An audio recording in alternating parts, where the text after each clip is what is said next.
You're talking about that we need to bring on to the project before we actually approach you. These are accredited people who have worked with telefilm before. Yeah, let's go back to the two. So in development, you would have to have a producer with a track record and eligibility.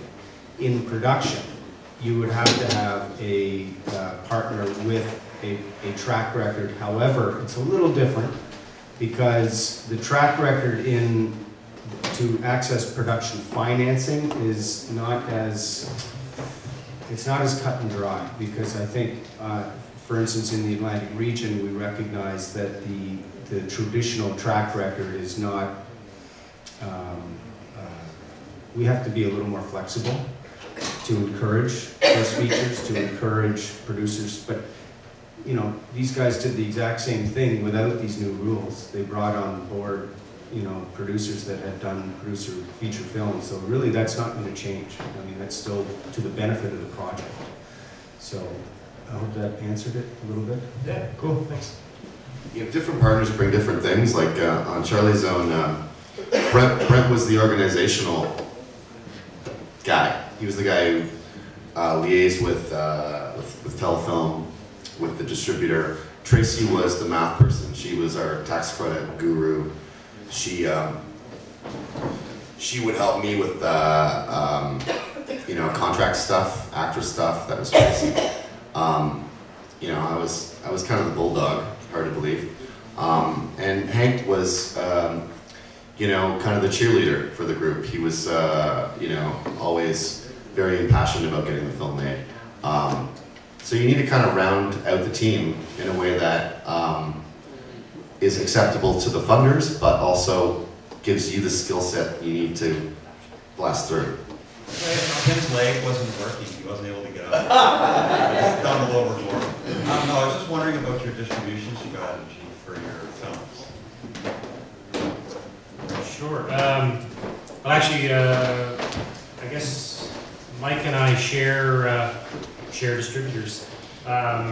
We both have Myriad and P&P on board, who are basically handling the distribution of our films. So we're at a stage where, of course, our film's in post, so it's not yet completed. So we're still working out the final distribution strategy. But for us, the idea is we will have a theatrical release, probably very late next year, followed by television broadcast in 2014. And things are actually happening already in terms of marketing the film. The script has gone out to a number of buyers that they have sort of in their stable.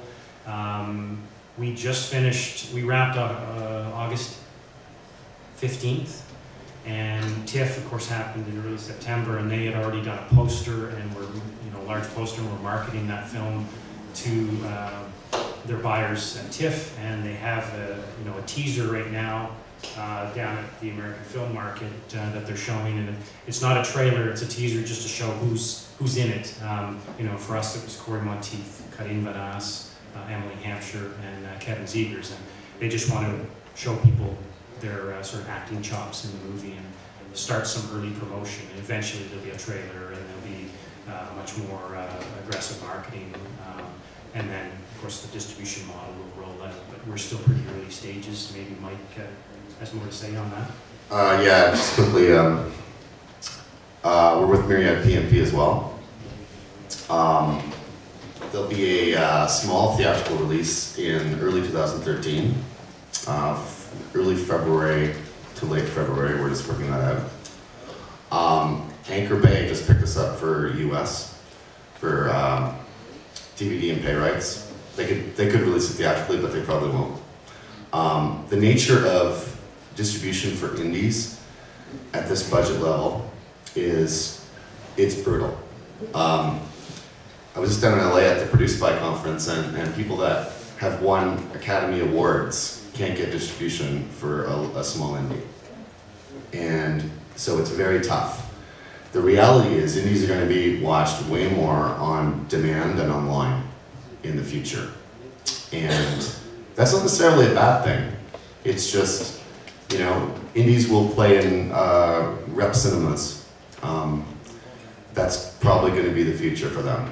So we're lucky we're getting anything at all, honestly, and we're very happy about that. But of course, the investors like Telefilm, who put in Canadian tax dollars, want to see us repay that money and get distribution and get sales and make lots of money. So the good news for us is that we were able to finance a film and get it made without a distributor.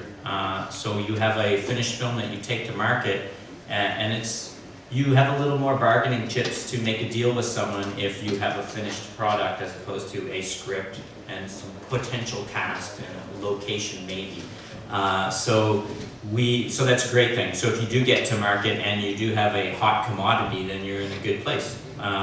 So we have yet to make that sale to a distributor. We've had lots of meetings with people, and we have one that we've been talking to for a long time about what will probably be our plan B, which we knew all along is a possibility, which is we distribute it in a theatrical release, which is a loss leader. You put it in theaters in Canada, you try to make some money back, you try to reach some scale to get on the point system at Telefilm through their new success index model, and then you take that presence that you've created with a theatrical release, and then you put it on TV, and then you sell it on demand and VOD, and then onto the internet. So we were fortunate enough to be able to finance it ourselves because we made pre-sales to Movie Central and TMN, the two pay-TV channels.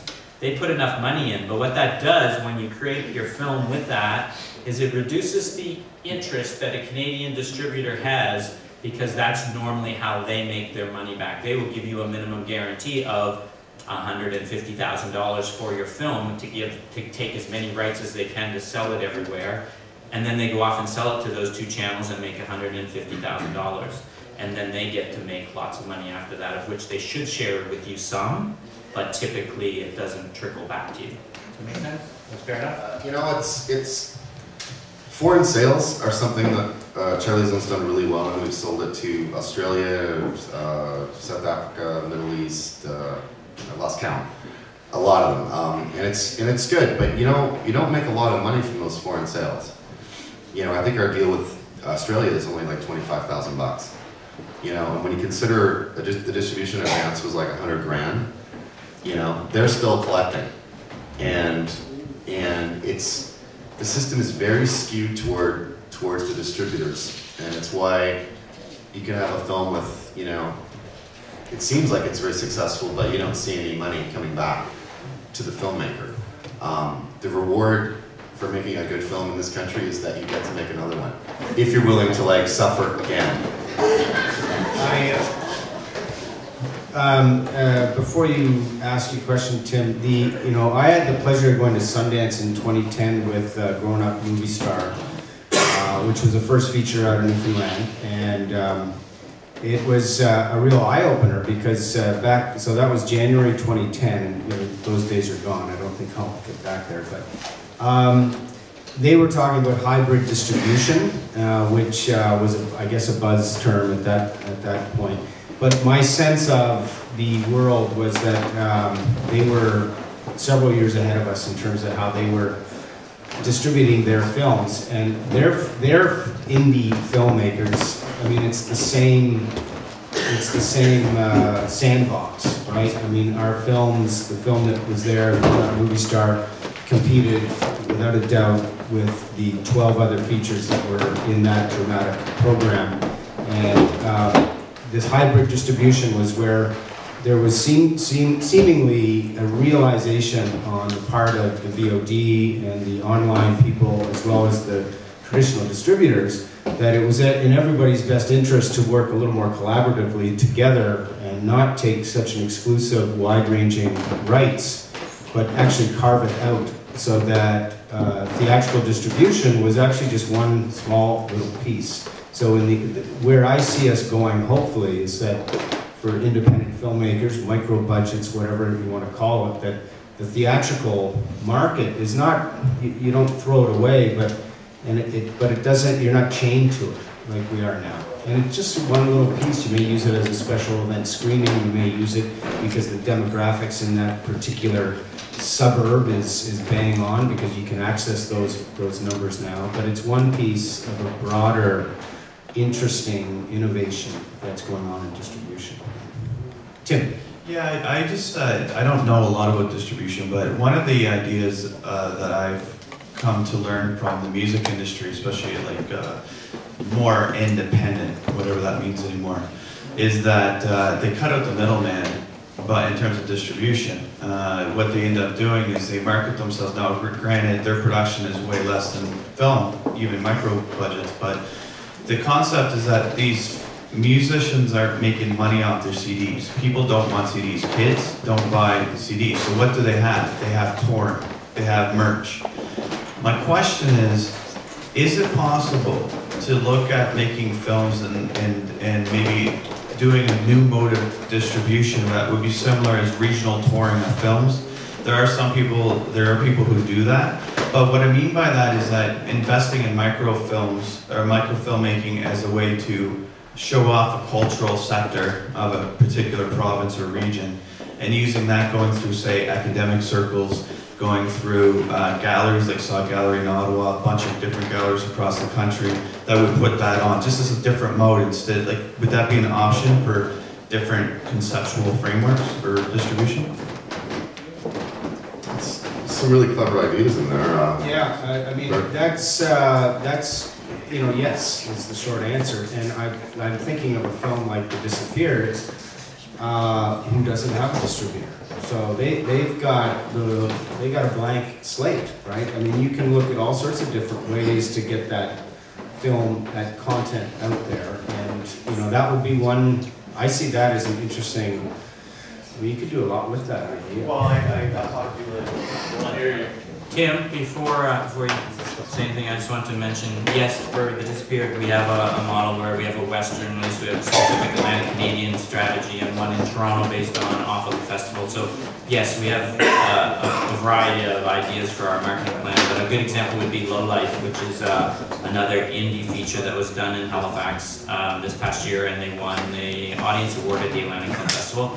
And they're just about to start a 20-city tour. These guys are all band members, and they're jumping in a van and they're taking their movie across the country, and they raise their money on Kickstarter, and that's kind of how they're doing it the scrappy way. So people are doing that, but we're not right away.